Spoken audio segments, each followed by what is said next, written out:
Chers confrères, chers consoeurs, honorable assistance, bonjour. Donc, je me présente, c'est Dr Jem Raouf, je suis le secrétaire général de l'Association tunisienne de pharmacie hospitalière. Donc, je commence par d'abord vous remercier pour votre invitation. Je parle en mon nom personnel et au nom de l'Association tunisienne de pharmacie hospitalière. D'ailleurs, la présidente de l'association, Mme Merim Gerfeli, m'a chargé de vous inviter à notre congrès maghrébin de pharmacie hospitalière qui sera Inch'Allah à Tunis le 27, 28 et 29 avril 2017. Votre présence nous honorera.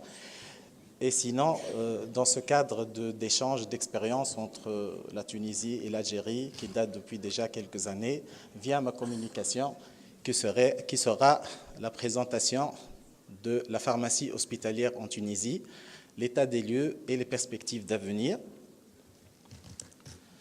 Aujourd'hui, personne ne peut nier le rôle du pharmacien hospitalier. Le rôle est incontestable dans la gestion des produits pharmaceutiques. En Tunisie, les pharmaciens hospitaliers gèrent de 60 à 80% des budgets des hôpitaux hors salaire. Mais réellement, quelles sont ses responsabilités? Quelles sont ses attributions en Tunisie? Quelles sont les difficultés qu'il trouve lors de son exercice quotidien? Et est-ce que la pharmacie hospitalière est aujourd'hui en évolution en Tunisie?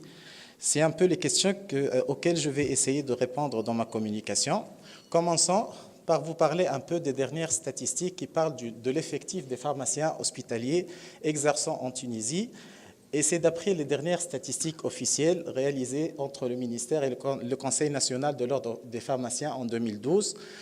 Donc les pharmaciens à cette date étaient 405 pharmaciens hospitaliers entre hospitalo-sanitaires et hospitalo-universitaires, exerçant dans des centres hospitalo-universitaires, dans des hôpitaux régionaux, dans des hôpitaux de circonscription et dans des groupements de santé de base. Ils gèrent à peu près un budget de 100 millions d'euros à peu près, avec une capacité de lits à peu près de 20 000 lits sur tout le territoire.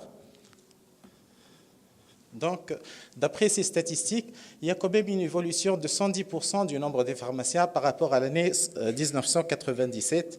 Ils étaient, lors de cette date, 193 pharmaciens hospitaliers. Cependant, ce nombre est encore loin de la norme qui a été établie lors des assises de la pharmacie hospitalière, qui était encadrée par le Conseil national de l'ordre des pharmaciens et qui a établi que pour la gestion des médicaments, il faudrait un pharmacien pour la gestion et l'approvisionnement, un pharmacien pour 200 lits d'hospitalisation pour une dispensation sécurisée des médicaments avec une validation des ordonnances. Pour le préparatoire, il faudrait un pharmacien, et même plus s'il y a des services spécialisés qui existent actuellement en Tunisie. Pour les dispositifs médicaux, il faudrait un pharmacien pour les services médicaux et un pharmacien pour 200 lits pour les services chirurgicaux. Pour la pharmacie externe, selon ces normes du Conseil de l'ordre, il faudrait un pharmacien pour 300 consultants. Alors, une petite statistique a été faite et le nombre de pharmaciens requis reste loin du nombre de pharmaciens existants et exerçant au niveau des structures sanitaires actuellement en Tunisie. Donc, on manque encore de beaucoup de pharmaciens pour arriver à mettre en place les bonnes pratiques de pharmacie hospitalière. Donc, j'ai essayé un peu j'ai bien voulu vous montrer la répartition des pharmaciens sur le territoire tunisien. Actuellement, on est arrivé à avoir des pharmaciens dans tous les gouvernorats de la République, comme vous voyez dans le schéma. Mais le problème qu'on sent actuellement, c'est le nombre très insuffisant au niveau des grandes villes. Donc, au niveau des hôpitaux hospitalo-universitaires, des hôpitaux régionaux, le nombre reste très faible et loin des normes que j'ai citées tout à l'heure.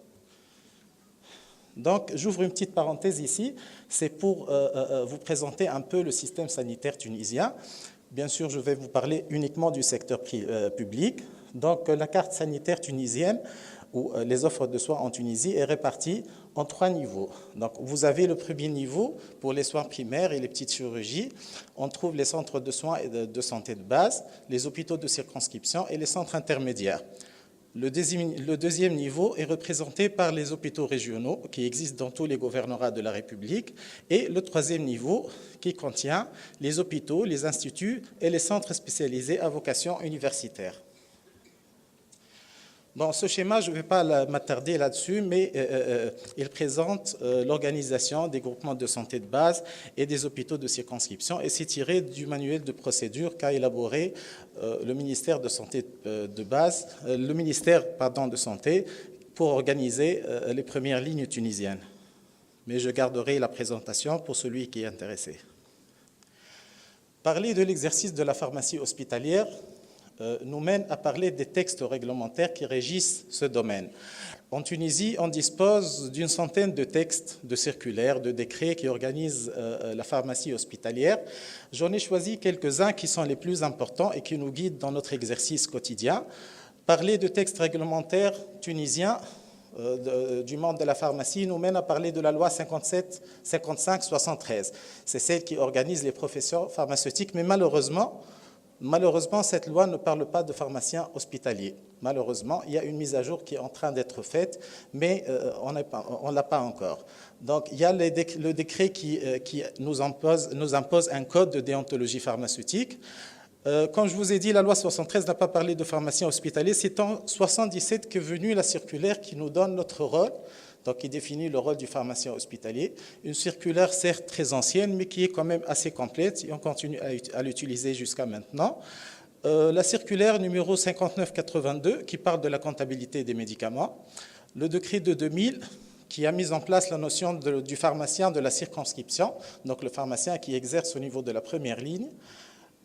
C'est surtout les dernières années qu'on a beaucoup de pharmaciens dans les premières lignes. Auparavant, surtout avant la Révolution, il y avait un grand manque au niveau des régions qui sont un peu démunies. Donc, c'est en 2010 que les fonctions du chef de service hospitalier a été décrite. C'est une circulaire qui est la même pour les médecins dentistes et pour les pharmaciens. Et c'est en 2016 qu'une nouvelle circulaire est apparue, c'est celle de la gestion des dispositifs médicaux. Elle a incombé aux pharmaciens le rôle de gestion des dispositifs médicaux stériles à usage unique. Donc c'est la première qui lui a donné directement cette responsabilité, que ce soit au secteur privé que public.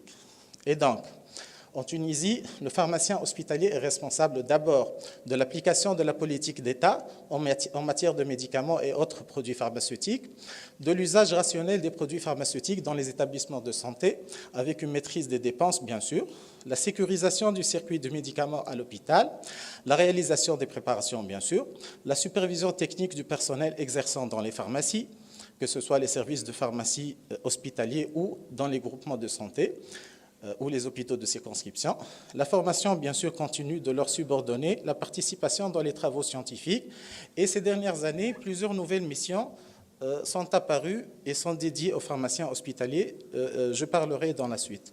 Je les exposerai dans ma suite. Et donc, la première mission, c'est l'application de la politique d'État en matière de produits pharmaceutiques. Le pharmacien hospitalier tunisien est tenu de respecter la nomenclature hospitalière. Nous avons la première nomenclature bien faite, a été faite en 2000. On a eu une nouvelle en 2010, en 2015, puis en 2017. Mais les changements radicaux de la liste des articles qui sont contenus dans cette nomenclature étaient entre celle de 2000 et celle de 2010. Il y a eu 118 DCI retirés contre 331 ajoutés. C'est bien sûr à cause des innovations thérapeutiques, la création de la CNAM, etc. Le pharmacien hospitalier tunisien a depuis l'année 2000 le droit de substitution au niveau de l'hôpital. Ce droit a été renforcé par la politique des appels d'offres qui a été mise en place au niveau de la PCT. Il faut savoir qu'en Tunisie, la PCT a le monopole d'importation, elle a aussi le monopole d'approvisionnement pour les hôpitaux. Et ça a fait gagner beaucoup d'argent à l'État. Le pharmacien est aussi tenu d'appliquer les programmes nationaux, la vaccination, la tuberculose, le VIH, l'hépatite C, les maladies émergentes. Ces maladies sont totalement prises en charge par l'État. Bien sûr, je vous ai parlé tout à l'heure de la circulaire 76. Il y a inclusion des DM stériles, usage unique dans les prérogatives du pharmacien hospitalier. D'autre part, le pharmacien hospitalier, il participe actuellement à toutes les commissions du médicament, comme les dispositifs médicaux, au niveau du ministère, de la DPM, de la faculté, partout. Donc, je passe au deuxième rôle important, qui est l'usage rationnel des produits pharmaceutiques dans les établissements de santé, avec maîtrise des dépenses. J'ai voulu vous parler un peu du comité thérapeutique. C'est un comité qui existe dans la plupart des hôpitaux tunisiens. Et c'est d'après une circulaire qui est apparue en 1993. Ce comité représente les différentes disciplines cliniques. Elle est généralement présidée par le pharmacien. Ce comité a aussi comme mission d'abord la classification des médicaments, surtout avec la multiplicité des médicaments disponibles, nomenclature, hors nomenclature, comment faire, etc. Il est responsable de sélectionner et établir une liste restrictive des médicaments avec l'analyse personnalisée des besoins spécifiques. Ce comité aussi suit l'utilisation des médicaments, il détermine et évalue le bon usage, il suit l'évolution des dépenses, il est même capable d'élaborer des protocoles thérapeutiques internes, par exemple lors des pénuries de médicaments. L'usage rationnel des produits pharmaceutiques amène aussi le pharmacien hospitalier à suivre et auditer les produits pharmaceutiques selon ses prérogatives et ses moyens dans tous les services des établissements hospitaliers, dans les dispensaires aussi, lorsqu'il est pharmacien de circonscription. Il vérifie alors la traçabilité des consommations de ces produits sur des documents exigés par la loi, comme les cahiers de visite, les cahiers de soins, les registres, les feuilles d'anesthésie, etc. Tout ça, bien sûr, pour éviter les gaspillages. Actuellement, on est arrivé à informatiser un grand pourcentage des services hospitaliers tunisiens. On a des logiciels informatiques élaborés par le ministère de Santé publique, le centre informatique du ministère de Santé, qui sont l'Astecamed et l'Access. Ces logiciels, en compilant les données, permet des commandes plus précises, un suivi régulier du budget, un suivi de l'état de stock régulier. Il facilite le suivi régulier des consommations des services, surtout avec l'apparition d'un logiciel destiné pour les services hospitaliers, qui est le DMI, le dossier médical informatisé, qui concerne la partie clinique et où le médecin et le prescripteur mettent toutes les informations cliniques qui sont relatives à leurs patients. Et on a accès à ce dossier là, donc si on a besoin de vérifier l'état du patient, l'évolution clinique, on peut accéder. Et tout à l'heure, je vais vous montrer comment on fait pour la dispensation journalière. Donc, d'ailleurs, je vais vous parler un peu de la GIN et l'automatisation qui permettent une diminution, bien sûr, des stocks au niveau des services, des commandes plus précises, une analyse pharmaceutique. On va réellement exercer notre rôle d'analyse pharmaceutique avec la GIN et bien sûr un suivi régulier et journalier de la conduite, les changements de traitement, les arrêts, etc. Donc, la tâche suivante qui est très importante, c'est la sécurisation du circuit du médicament. Ça n'échappe à personne que durant toutes les étapes du circuit du médicament, la prescription, la dispensation et l'administration, elles sont toutes sources d'erreurs potentielles qui peuvent mettre en jeu la sécurité du patient. Ici, le pharmacien hospitalier a un rôle central à jouer dans la sélection des médicaments, la diffusion des directives d'utilisation, l'application de la nomenclature hospitalière, le suivi de l'utilisation des médicaments. Pour la dispensation du médicament en Tunisie, elle se fait d'une manière globale dans plus de 60% des hôpitaux, mais dans les 40% restantes, elle est nominative. Il y a des centres qui utilisent la GIN, donc dispensation journalière individuelle nominative. D'autres utilisent la dispensation individuelle nominative.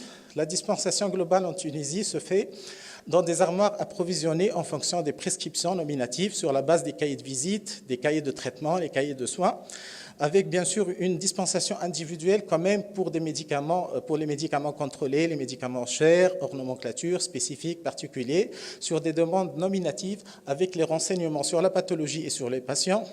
Le transfert des médicaments de la pharmacie vers les services se fait alors dans des armoires mobiles. La préparation et l'administration se fait malheureusement par les infirmières.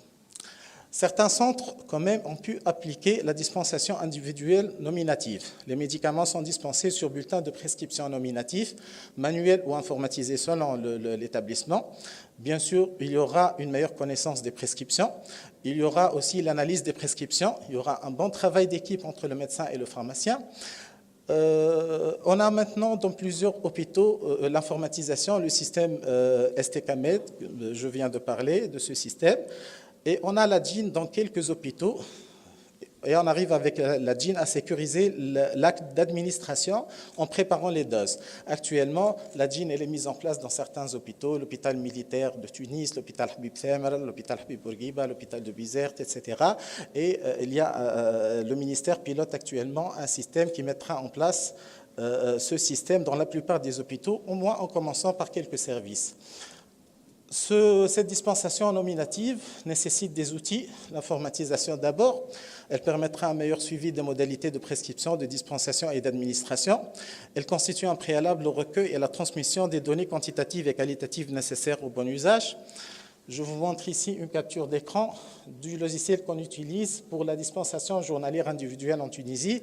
Vous allez voir que, outre la partie réglementaire qui contient les informations du patient, on a quand même quelques données cliniques, le poids, l'âge, le sexe, le médecin prescripteur, quelques renseignements cliniques. On peut accéder à toute l'ordonnance. Vous la voyez à droite, toute l'ordonnance. On a aussi accès à l'historique médicamenteux du patient pour bien valider l'ordonnance. Et la partie en bas, c'est la livraison de ce jour-là. Donc, on a bien sûr à notre écran où on a les changements de traitement, les arrêts de traitement et tout ça, avec des écrans LCD où on suit régulièrement les changements de traitement durant notre travail. L'automatisation, bon, actuellement en Tunisie, il y a un seul hôpital qui est équipé de ça, c'est l'hôpital Habib Thamel. C'est un système excellent, il permet la sécurisation des stocks au niveau des services, la diminution des erreurs d'administration, l'harmonisation des méthodes de travail puisqu'il n'y a plus de glissement des tâches. Voilà, donc c'est à peu près ça, la sécurisation du circuit du médicament. Parler aussi de sécurisation nous amène à parler de la pharmacie clinique, la pharmacie au lit du malade. Ce système permet de maximiser l'effet clinique des médicaments, de minimiser le risque d'événements indésirables et de minimiser le coût. Par rapport à la Tunisie, quelle est la situation? Eh bien, depuis 2007, on a une première promotion de pharmaciens hospitalo-universitaires spécialistes en pharmacie clinique. Ils ont commencé à exercer depuis 2010 et depuis, on a régulièrement des internes et des résidents au niveau des services. Cependant, le problème, c'est d'abord la réticence, vous la connaissez tous, des médecins, l'insuffisance du nombre quand même de pharmaciens, surtout les titulaires, donc qui sont obligés d'encadrer, et surtout l'absence du cadre légal qui nous couvre lors de cet exercice. Et bien sûr, le problème pour les pharmaciens stagiaires, c'est l'absence des pharmaciens dans les services. Donc, absence d'encadrement. Donc, j'ai parlé de la sécurisation du médicament. Maintenant, pour la sécurisation du circuit DDM, le pharmacien hospitalier analyse et suit les besoins des dispositifs médicaux.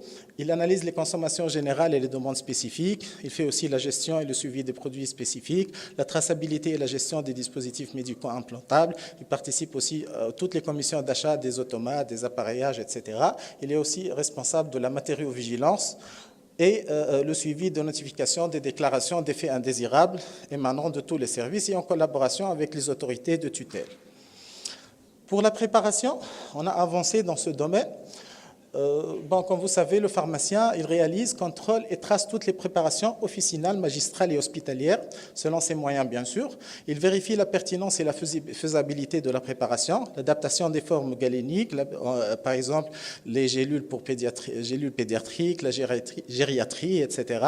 Les préparations de médicaments, il fait aussi les préparations de médicaments stériles tels que les collyres et les médicaments injectables. Et il est responsable de la libération pharmaceutique de toute préparation hospitalière ou magistrale stérile. En Tunisie, il y a eu récemment, et surtout après les pharmaciens spécialistes qui ont commencé depuis 2007, il y a eu installation d'unités de préparation centralisées. Donc, par exemple, des préparations de cytostatiques, et je parle d'isolateurs rigides, par exemple, dans des zones atmosphère contrôlées. On a l'Institut de carcinologie Salah Azaïz, on a le chef de service ici avec nous, le centre de greffe de la moelle osseuse. On a des unités pour la préparation des poches pour nutrition parentérale sous haute afflux laminaire. Et je suis le responsable de cette unité dans le centre de maternité et de néonatologie du Tunis. On a aussi une unité pour la préparation des collyres fortifiés sous haute afflux laminaire dans l'Institut Hedi Rais d'ophtalmologie de Tunis. Je vous mets ici quelques photos juste pour vous donner une idée. C'est les photos de l'unité de préparation stérile du centre de maternité et de néonatologie de Tunis. Voilà. Donc, je passerai à un rôle important qui est la formation continue, la participation aux travaux scientifiques. Le cursus d'études a changé en Tunisie depuis 2004. On a changé les 5 années d'études en 6 années d'études. On a mis en place l'internat en pharmacie. Donc, le pharmacien fait 1 an d'internat en pharmacie après les 5 ans d'études.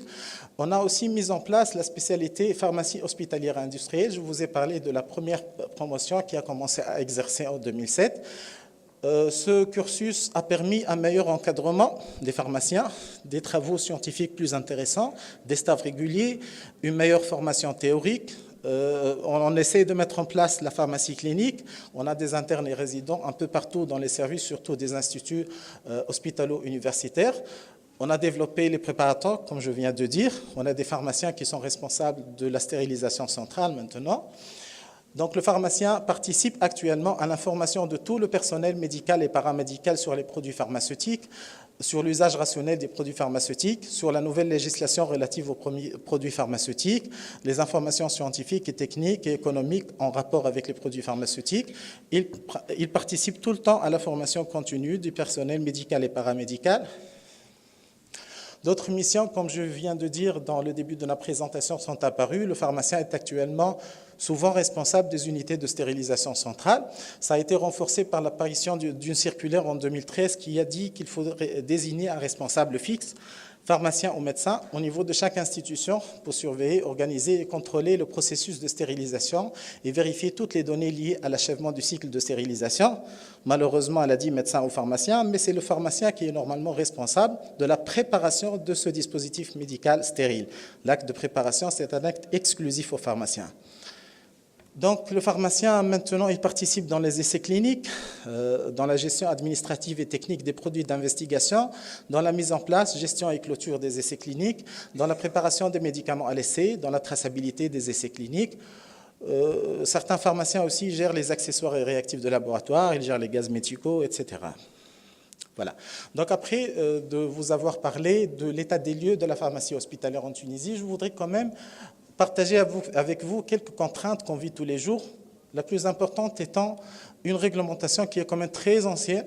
On est tout le temps en train d'exiger ou de demander du ministère la mise à jour de la réglementation. On attend encore. On a quand même un nombre de pharmaciens hospitaliers très insuffisant.